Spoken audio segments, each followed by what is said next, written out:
Inti dari Pancasila itu adalah gotong royong. Ya. Begitu penjelasan Bung Karno di pidato 1 Juni. Rakyat memiliki kedaulatan, gitu kan. Rakyat memiliki kedaulatan untuk menentukan masa depan bangsanya, untuk terlibat di dalam proses menentukan siapa pemimpin bangsa Indonesia dalam presiden wakil presiden untuk 5 tahun ke depan. Ya. Kalau orang Jawa bilang tuh menguongke. Oh, ya, mengorangkan. mengorangkan unsur-unsur di dalam masyarakat kita yang ingin berpartisipasi. Relawan itu tadi. Relawan itu tadi.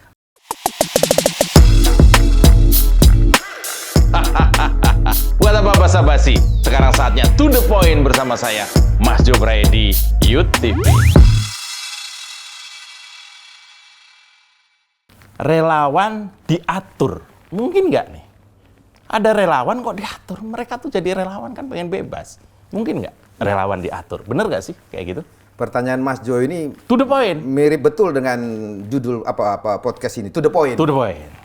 Tapi sebelum to the point, izinkan saya dulu untuk mengantarkan prolog, Mas. Pertama, karena ini adalah momen pertama saya diundang di To the Point. Iya. Tentu saya ucapkan terima kasih yang sebesar-besarnya. Oh ya, jelas. Atas undangan untuk berdialog dengan Mas Jopray yang fenomenal. Ya.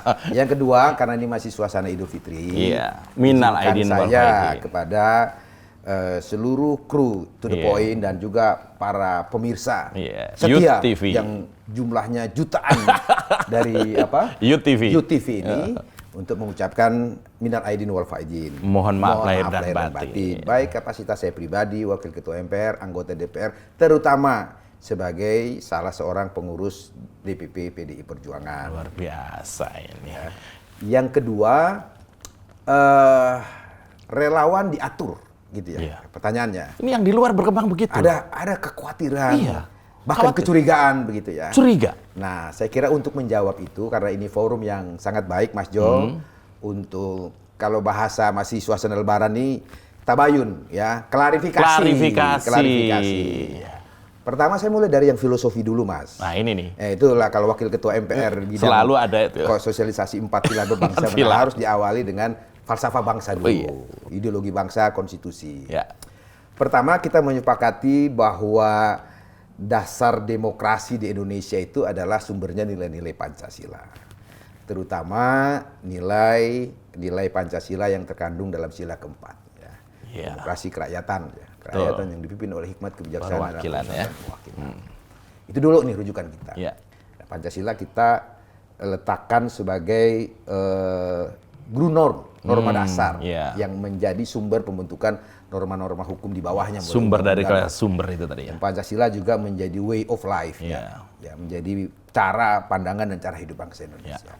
Nah, cara bangsa Indonesia berdemokrasi itu meletakkan kedaulatan rakyat ya sebagai pemegang tertinggi.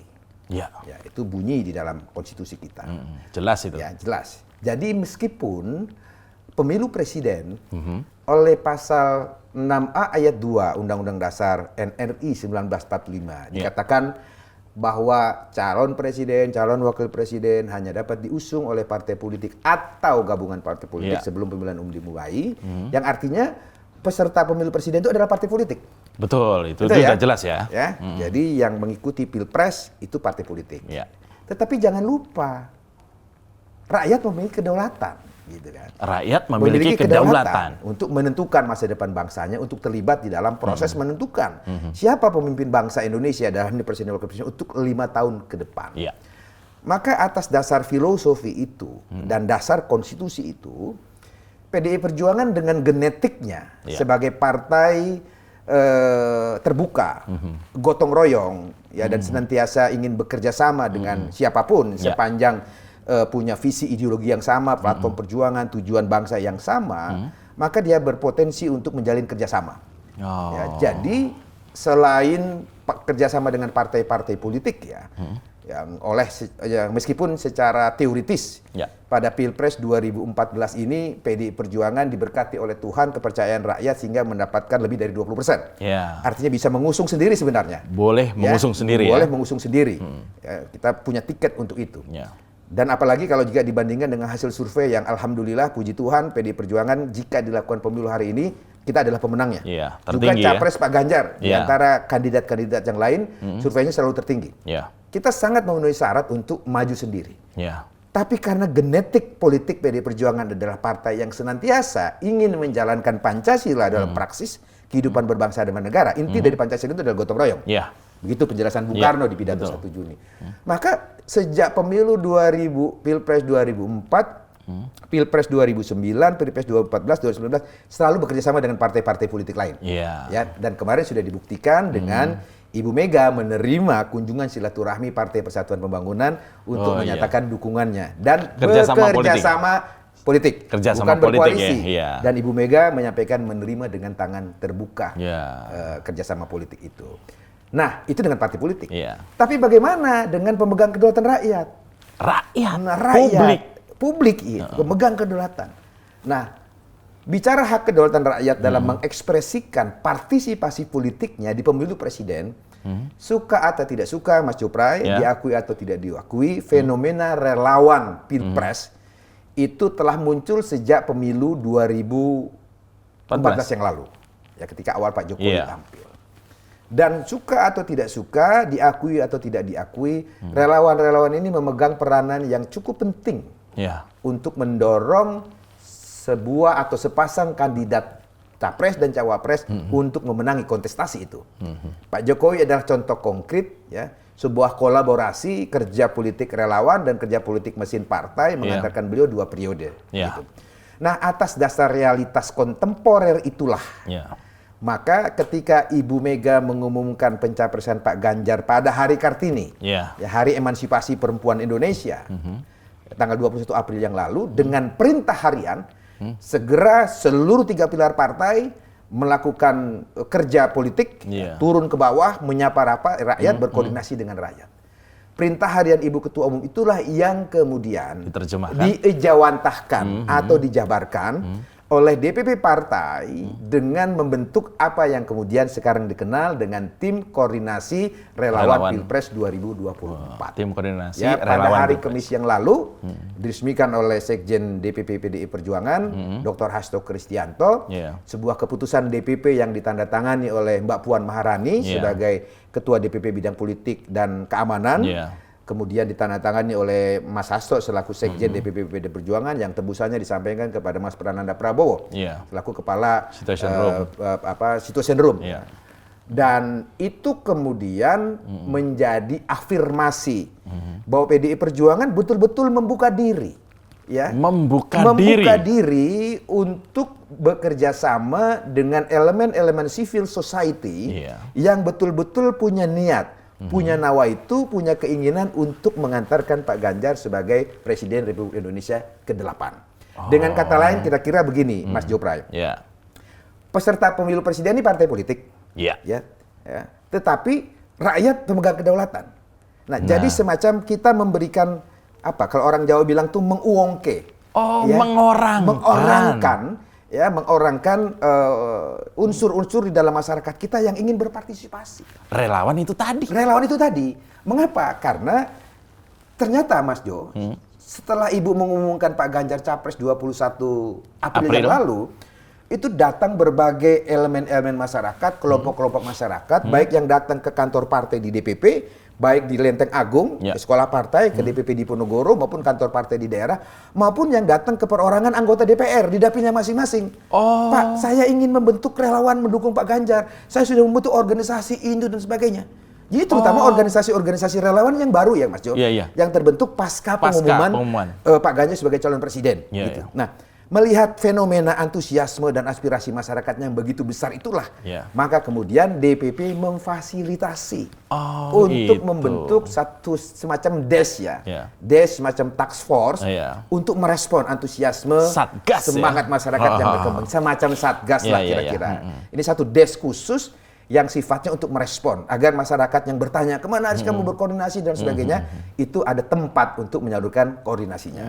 Ya, namun tanpa kita pungkiri ada organisasi-organisasi relawan yang sudah terbentuk ya sebelum deklarasi atau pengumuman Pak Ganjar sebagai calon presiden. Misalkan ada relawan-relawan yang dulu pendukung Pak Jokowi. Jokowers istilahnya. Jokowers lah kira-kira begitu. Dan juga ada partisipasi masyarakat yang sebelum diumumkan, itu atas semangatnya sendiri, keinginan sendiri membentuk organisasi-organisasi relawan. Itu tidak kita pungkiri. Nah, biasanya mereka sudah punya pola, mekanisme kerja, dan sebagainya. Kami sebenarnya awalnya lebih fokus pada munculnya organisasi relawan yang memang secara sporadis, antusias, begitu, semangat untuk mendukung pencapresan Pak Ganjar pasca pengumuman Pak Ganjar sebagai calon presiden. Jadi ketika kami buka, kami diumumkan oleh Pak Sekjen di kantor DPP partai dengan konversi pers yang sangat besar pada waktu itu, Mas Jo. Pada hari Kamis, Jumat kami rapat, kemudian Sabtu kita umumkan Google Form untuk menampung organ-organ relawan yang mendaftar. Itu handphone saya penuh, Mas Jo. Karena ada nomornya ada di situ. Nomornya penuh, kemudian ke handphonenya Bung Adiana Pitupulu penuh, ke Pak Deddy Sitorus penuh, Mbak Rizky juga penuh. Gitu kan? Akhirnya di situ kemudian kita membentuk desk-desk yang akan bekerja untuk memverifikasi, melakukan yang data lewat form, yang data lewat form ya, yang data lewat form sekarang dalam proses pendataan ya, jenis-jenis dan kategori relawan yang ada. Dan dari situ saya tahu bahwa kan ada berita nih katanya pasca pengumuman Pak Ganjar kurang antusias katanya begitu kan. Saya malah bingung. Buktinya seperti saya itu. Sendiri sampai handphone saya yang saya siapkan itu hang. Karena saya tiap hari masuk chatting dari relawan-relawan yang masuk ingin didaftarkan organisasi relawan dan sebagainya begitu. Nah, jadi saya ingin menggambarkan bahwa ini ibarat ya kalau kita sama-sama ingin punya niat baik, Mas Jo, menjadikan Pak Ganjar sebagai Presiden Republik Indonesia ke-8, maka kata kuncinya adalah kerjasama. Gotong royong ya. Di antara 3 jenis atau 3 tipe relawan tadi yang secara garis besar antara partai politik di satu sisi dan organisasi-organisasi relawan ini yang berdiri secara kesukarelaan ini. Ya, saya kira kalau kita merujuk pada pengalaman bangsa kita, Mas Jo, waktu kita dijajah Belanda dengan politik divided impera, politik pecah belah, itu kan bisa dilawan dengan politik apa? Politik persatuan. Politik persatuan. Maka di 28 Oktober 1928 lahir Indonesia sebagai sebuah bangsa, belum negara bangsa. Dengan apa? Ikrar Sumpah Pemuda 28 Oktober 1928. Jawaban atas apa? Jawaban atas politik pecah belah Belanda dengan politik persatuan. Lahir Indonesia sebagai sebuah dan bangsa. Manjur, itu manjur. 17 Agustus begitu juga. Lahir sebagai sebuah negara bangsa karena sudah ada pemerintahannya, ada undang-undang dasarnya dan seterusnya di 18 Agustus. Lahir sebagai sebuah negara bangsa. Kenapa? Lagi-lagi karena politik persatuan. Yaitu semangatnya. Jadi gini, gitu kan. banyak apresiasi memang kemudian di luar, walaupun ada kontroversi juga. Kita mulai dari kontroversinya dulu. Jadi mungkin tadi dari 3 jenis relawan, ada yang misalnya relawan mendukung Pak Ganjar tapi berasal dari relawannya Pak Jokowi. Kemudian ada relawan yang sebelum deklarasi sudah mendeklarasikan, contohnya seperti Ganjaris, apalagi Sobat Ganjar, teman Ganjar dan lain-lain. Kemudian juga ada relawan yang terbentuk pasca deklarasi atau pencalonan oleh PDI Perjuangan. Nah, di antara 3 ini kemudian terjadi beberapa teman-teman, karena juga saya aktif di kerelawanan juga, yang bilang kira-kira begini, ini harus kita jawab. Mereka bilang gini, loh, kalau kami sudah bentuk relawan, sekarang dikanalisasi oleh partai, apa bedanya kami dengan parpol? Nah, kira-kira seperti itu. Apakah kalau kami kemudian disuruh bergabung atau daftar di task force-nya tadi, koordinator relawan tadi, apakah kemudian kami punya kemandirian, bukan hanya masalah administrasi saja dan lain-lainnya? Itu harus kita jawab tuh seperti itu. Apa tanggapannya Mas Basarah soal ini nih? Ya, pertama kami jangan dikebiri, kira-kira begitulah. Kalau soal persepsi kan, Mas Jo, di era demokrasi yang sedang kita anut ini kan kebebasan berpikir, berpendapat, mengeluarkan pendapat secara lisan dan tulisan, berkumpul dan lain sebagainya itu kan memang hak paling mendasar yang dimiliki oleh setiap warga negara. Dan biasa setiap keputusan pasti ada yang menimbulkan pro kontra dan lain sebagainya kan. Tetapi kalau kita tilik dari semangat dibentuknya tim koordinasi relawan ini, tadi kan sudah saya katakan secara filosofi kita justru menghormati hak konstitusional warga negara untuk berpartisipasi. Apalagi dalam momen penting yang menyangkut hajat hidup bangsa Indonesia, memilih duit tunggal presiden dan wakil presiden. Even pemilu presiden itu adalah pesertanya partai politik menurut ketentuan undang-undang dasar dan undang-undang pemilu. Tapi sekali lagi kita harus sadari hak kedaulatan itu berada di tangan rakyat. Oleh karena itu munculnya fenomena relawan di Pilpres ya sebagai manifestasi dari wujud kedaulatan rakyat itu harus kita berikan ruang yang sebebas-bebasnya. Tapi justru sehingga memberi oleh ruang karena itu tim des koordinasi relawan ini tidak dalam posisi untuk mengatur organisasi relawan. Kita hanya berfungsi untuk memfasilitasi. Tadi sudah katakan ada perbedaan tugas dan fungsi. Tugas fungsi partai politik ada, tugas dan tanggung jawab organisasi relawan ini tentu berbeda. Dalam konteks itu, organisasi relawan ini bukan subordinasinya partai politik. Karena ini kan organisasi independen dan mandiri. Nah, ini harus jelas ini, harus jelas. Saya ulangi. Pembentukan koordinasi relawan-relawan Pilpres untuk Pak Ganjar Pranowo ini bukan dimaksudkan untuk mengkooptasi atau mensubordinasikan organisasi relawan. Pertama, tidak ada hubungan struktural memang.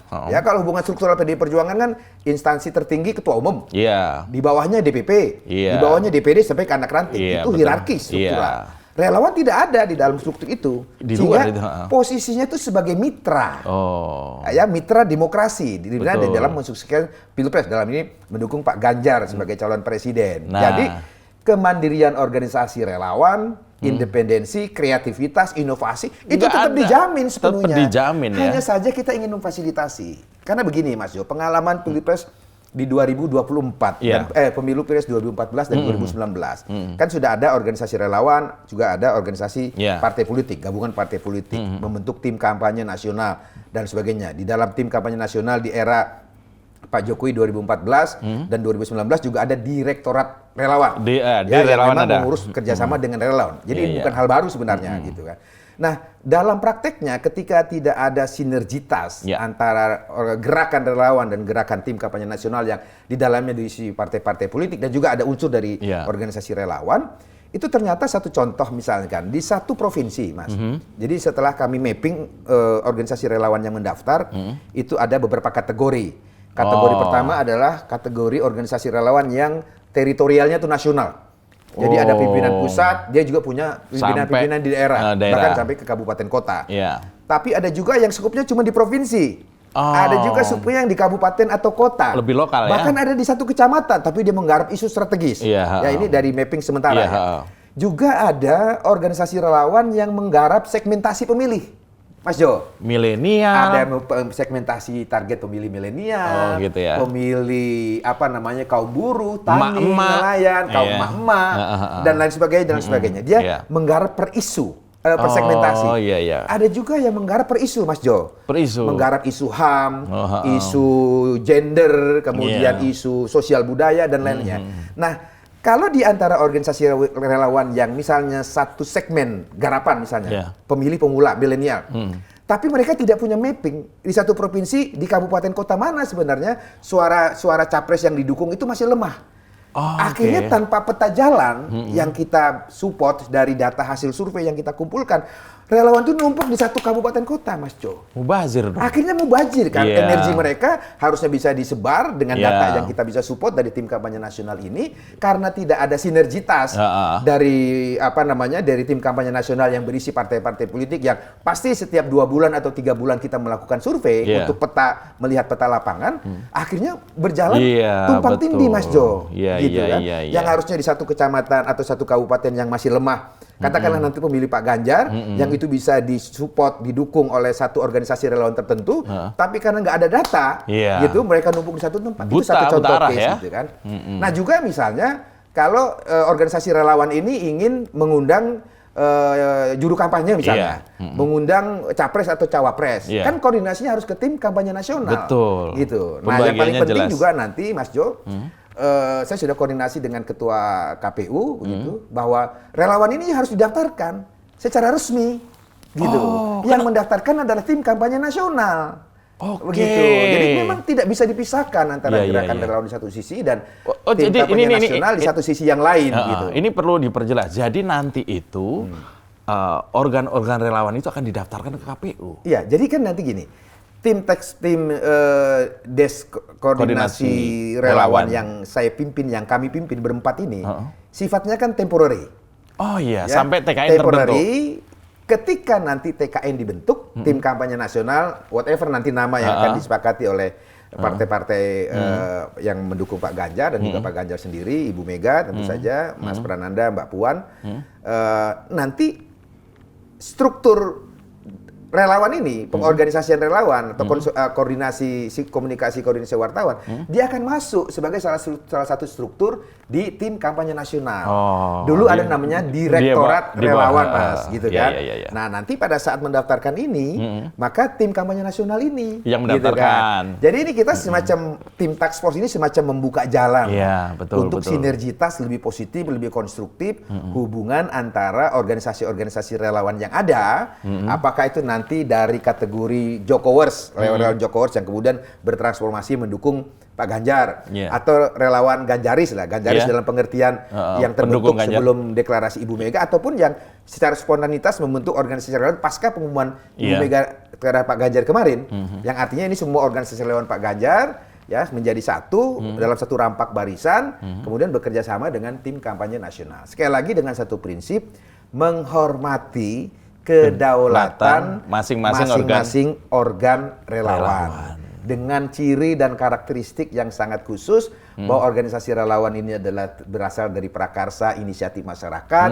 yang bersifat mandiri, independen, sehingga oleh karenanya mereka bebas untuk melakukan kreasi, inovasi dan sebagainya, termasuk menggalang, menyiapkan program-program kampanyenya, termasuk menggalang logistik dan lain sebagainya. Jadi tidak perlu ada kekhawatiran. Tidak perlu ada kekhawatiran. Maka di Des kami, Mas Jo, itu tidak ada job description bendahara. Loh, jadi tidak ada. Jadi karena memang tugas Des yang saya pimpin ini tidak mencari menggalang dana. Gitu. Oh gitu. Jadi ketua, wakil ketua. Ya, jadi dari segi struktur, ketua tim saya. Kemudian wakil ketua Bung Adiana Pitupulu, sekretarisnya Bung Dedi Sitorus, wakil sekretaris Mbak Aprilia, nggak ada bendahara. Oh iya ya. Emang kita nggak ngurusin uang gitu. Jadi kalaupun ada kebutuhan uang itu money follow program. Oh gitu. Jadi kita punya program, ada kebutuhan dana, baru kita bicara dengan DPP Partai sebagai instansi yang menugaskan kami berempat. Luar biasa kalau kita ngopi dulu sebentar, kita seruput sebentar. Lalu kemudian ada pertanyaan dari teman-teman relawan. Kalau kita sudah daftar katanya, kita dapat apa? Ya biasa dong, pertanyaan memang sangat polos. Tapi Pak Ketua harus jawab nih. Dapat apa? Yang sudah daftar. Apakah dapat kalender atau payung cantik kan gitu. Lalu berikutnya yang kedua nih ada sambungannya.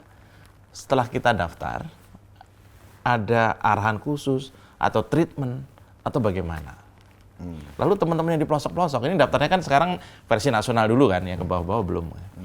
Teman-teman yang di pelosok gitu, kalau kita nggak daftar dimarahin nggak? Ini relawan ya, organ relawan bukan orang per orang. Kita punya organ relawan pendukung Pak Ganjar, kalau kita nggak daftar nanti kena sanksi nggak? Nah itu 3 hal, dapat apa, treatmentnya apa, sama disanksi atau tidak? Monggo. Ya, terima kasih Mas Jo. Kalau pertanyaannya dapat apa, maka kembali kepada apa niatnya untuk organisasi relawan. Niatnya kan adalah untuk mendukung Pak Ganjar agar beliau terpilih menjadi Presiden Republik Indonesia ke-8. Maka kalau pertanyaannya dapat apa adalah dapat Pak Ganjar sebagai Presiden. Itu hadiah utamanya. Itu yang paling utama. Kembali kepada motif utamanya dulu. Lalu pertanyaan berikutnya, bagaimana caranya kan? Nah caranya adalah energi relawan yang begitu besar untuk mendukung pencapresan Pak Ganjar ini kan harus disinergikan dengan elemen-elemen kekuatan yang lain. Biar nggak mubazir tadi ya. Dia tidak mubazir, seperti pengalaman yang saya beri contoh itu tadi. Misalkan begini, setelah kami terima pendaftaran ini, kami membentuk yang namanya Des Database. Nah, Des Database ini lagi kerja nih Mas Jo. Ini handphone saya sekarang masih terus masuk, chat-chat yang masuk, dikumpulkan database. Lalu setelah dikumpulkan database, masuk ke Des Verifikasi. Nah, Des Verifikasi ini fungsinya untuk melihat jenis-jenis dan kategori organisasi relawan yang mendaftar. Kan ada mulai yang dari perorangan Mas Jo. Perorangan ya? Perorangan. Wah antusiasme Pak, saya ingin ikut mendukung Pak Ganjar. Oh jadi yang WhatsApp itu bukan cuma organ? Bukan cuma organ. Orang mulai dari juga? orang per orang, macam-macam. Pantesan segitu banyak. Ada dosen, ada guru, ada macam-macam lah. Ada petani, ada nelayan. Jadi antusiasme luar biasa. Luar biasa ya? Jadi sekali lagi kalau ada yang mengatakan nih Mas Jo, pengumuman Pak Ganjar kurang antusias itu, saksinya tuh handphone saya. Kalau handphone saya bisa pidato, dia gitu kan. Nah juga ada organisasi relawan. Nah dia mulai dari yang skupnya tadi saya bilang skupnya nasional, punya DPP, udah punya kantor pusat, punya perwakilan di daerah dan sebagainya. Lalu kemudian berdasarkan segmentasi isu, Pak, organisasi kami mau menggarap pemilih pemula, pemilih milenial, jenial, dan lain-lain sebagainya. Oh, kami mau menggarap nelayan, mau menggarap buruh, mau menggarap segala spesifik macam. lagi ya. Spesifik lagi. Atau gitu yang online saja ada. Atau yang di medsos saja. Medsos dan sebagainya. Gitu. Nah, nanti setelah kami verifikasi benar organisasi relawan ini memang suatu entity yang artinya serius lah dibentuk untuk menjadi relawan, ya nanti berikutnya kami akan memberikan data, referensi dan lain sebagainya. Misalnya tentang bagaimana profiling Pak Ganjar. Gitu kan. Kami kan nanti akan membuat visi misi dan program. Betul. Jadi calon presiden, wakil presiden, Mas Joy, itu harus mengirimkan visi misi dan program pada saat partai politik itu mendaftarkan. Visi misi dan program inilah yang akan menjadi rencana pembangunan jangka menengah 5 tahun. Betul. Dulu GBHN di Jawan Orde Baru, di Jawan Orde Dasar. Kita nyebut jangan Orde Lama. Orde Dasar. Itu versinya Orde Soeharto. Baru tuh. Untuk bikin dia yang baru, Bung Karno lama gitu. Bung Karno menyebutnya Orde Dasar. Orde Dasar. Gitu awal. Gitu. Pelopor. Nah, di Orde Dasar dulu Bung Karno menjalankan konsep pembangunan nasional semesta berencana. NSB.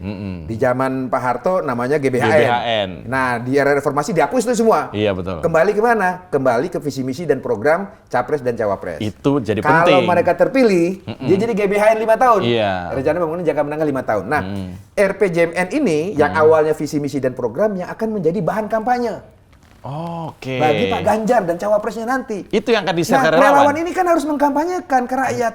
Pak Ganjar mau bangun apa sih nanti? Ini loh program Pak Ganjar gitu. Ekonomi, pembangunan pendidikan, kesehatan dan sebagainya kan harus disampaikan. Nah, yang bikin itu kan kami partai politik. Betul. Nah, kami akan submit itu data ke organisasi relawan, bapak-bapak, ibu-ibu. Nanti kalau ketemu emak-emak, program prioritas mereka ini misal apa nih? Soal sandang, pangan, papan ya pokoknya apa yang menjadi concern emak-emak lah, gitu kan. Itu kan mesti disampaikan, kan tidak bisa mempidatokan hal-hal yang di luar visi misinya Pak Ganjar nanti. Itu satu contoh paling gampang, Mas Jo. Manfaat dari difasilitasi oleh partai peserta pemilu pengusung Pak Ganjar, ya paling tidak pada level kebutuhan isu-isu apa yang akan disosialisasikan oleh para relawan ini. Di luar soal logistik kaos dan sebagainya belum lagi kalau misalnya ada kebutuhan kaos, kebutuhan stiker, kebutuhan yang lain-lain. Alat kami peraga. Kan harus alat peraga kampanye maksudnya. Nah, kita kan harus distribusikan sesuai kebutuhan. Betul. Di daerah ini ternyata relawan ini sudah buat sekian ratus ribu. Sudah buat mandiri. Sudah buat mandiri, berarti kita tidak kirimkan di provinsi ini. Lagi-lagi masalah biar nggak mubazir. Lagi-lagi masalah nggak mubazir, biar ada sinkronisasi, harmonisasi langkah-langkah operasional di lapangan, Mas Jo. Betul. Begitu. Jadi bayangan saya sih lebih banyak manfaatnya kalau ada sinergitas antara gerakan relawan dan gerakan ke partai. Tujuannya sama kok. Dan gitu kan, tujuannya sama untuk memenangkan Pak Ganjar. Selain masalah soal diuangke tadi oleh partai ini, sebenarnya sih saya pribadi saya bersyukur PD Perjuangan memulai sebuah kebudayaan politik seperti ini, karena saya melihat relawan itu kan juga aset demokrasi tadi kita sampaikan sekali.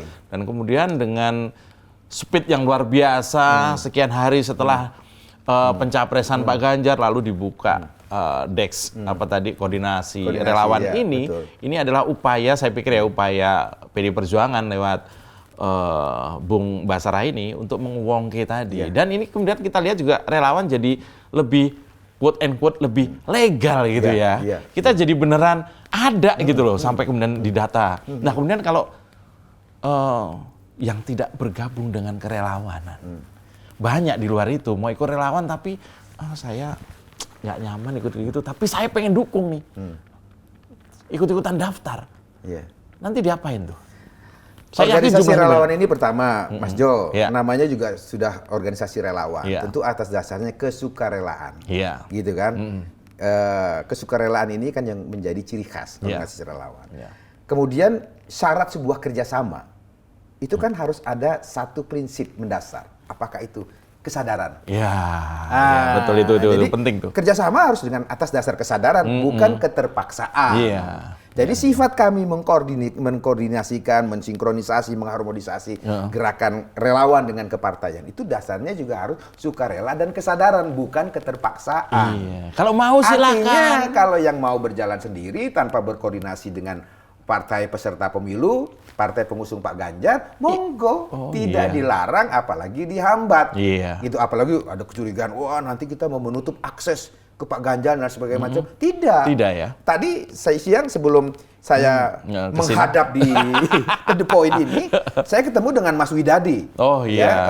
Staf Mas Ganjar yang ditugaskan Mas Ganjar mengurus organisasi relawan. Ya, kita membangun kesepahaman. Ternyata kalau begini maksudnya ini bagus Mas Bas, gitu kan. Kemudian kemarin malam pada saat mengumpulkan organisasi-organisasi relawan Jokowi, Mas Jopray menyebut Jokowers itu, saya ketemu dengan Mas Eko Sulistyo.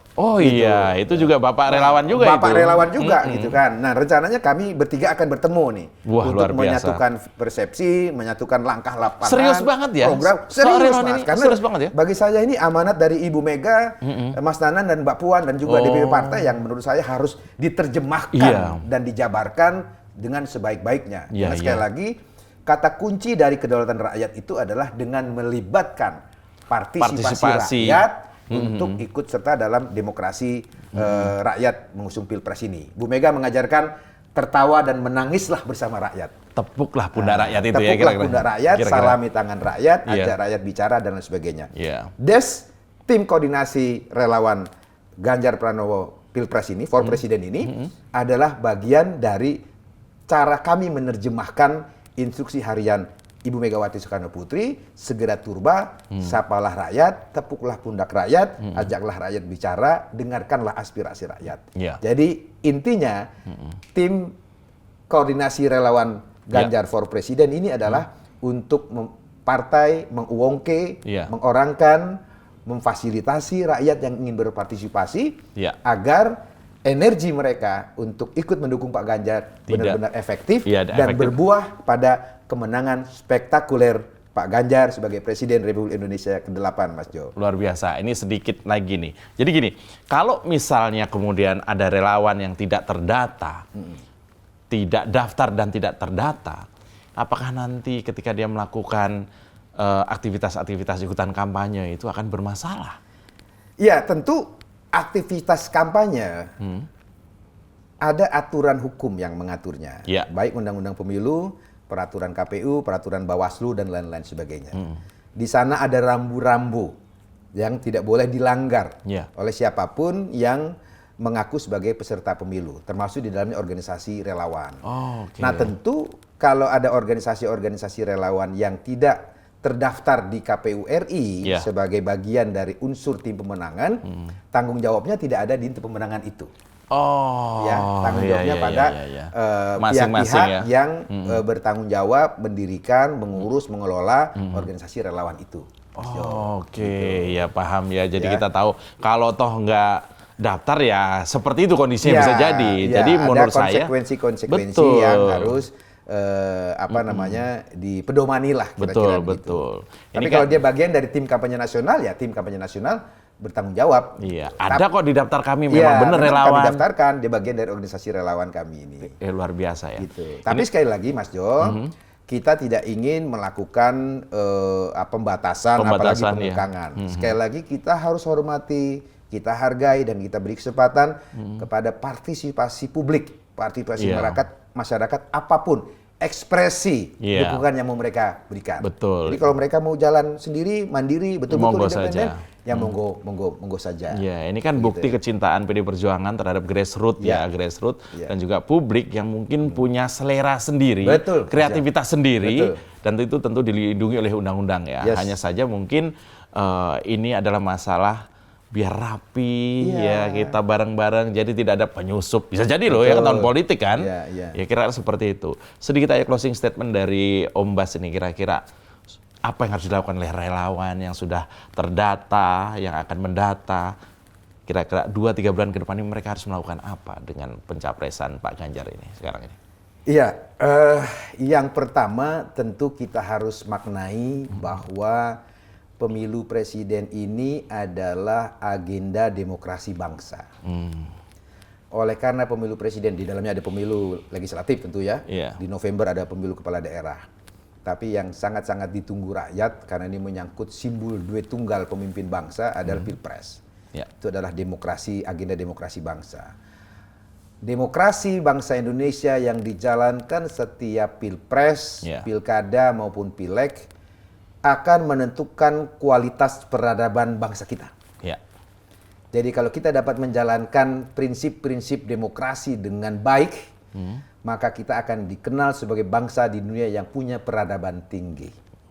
Oleh karena itu, pilpres seharusnya kita gunakan sebagai sarana konsolidasi bangsa.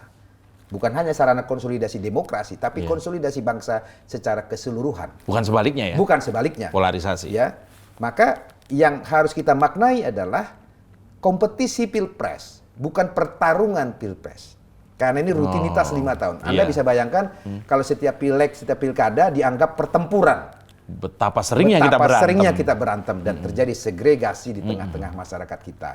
Oleh karena itu, karena Pak Ganjar diusung oleh Partai Demokrasi Indonesia Perjuangan yang mengusung ide-ide besar nasionalisme yang diajarkan Bung Karno, maka unsur-unsur relawan sekalipun unsur-unsur organ relawan bukan bagian dari struktural PDI Perjuangan, maka kita harapkan semangat ideologi Bung Karno yang akan dilanjutkan perjuangannya oleh Pak Ganjar Pranowo sebagai legasi kelanjutan perjuangan Presiden Soekarno, Presiden Megawati Soekarno Putri, dan Presiden Jokowi Widodo juga harus senantiasa dalam peran-peran politiknya di Pilpres mendukung Pak Ganjar, senantiasa menjaga semangat persatuan dan kesatuan bangsa.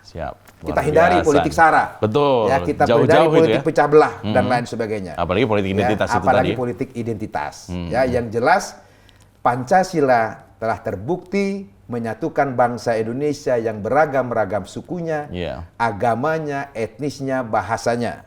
Ya, maka oleh karena itu, mari kita jadikan Pancasila bukan sekedar jargon dasar negara kita, tapi dia menjadi ideologi yang hidup dan bekerja di tengah-tengah bangsanya.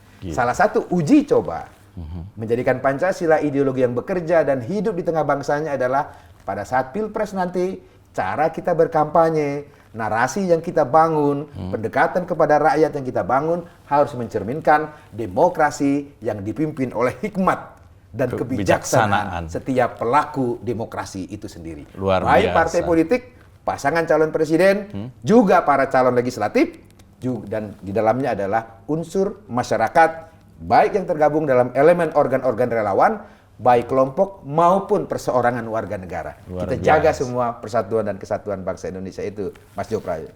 Ahmad Basarah, senior saya, wakil ketua MPR, anggota DPR, DPP PDI Perjuangan juga, dan sahabat saya. Kita kasih tepuk tangan. Terima kasih obrolan yang luar biasa. Matur nuwun. Terima kasih.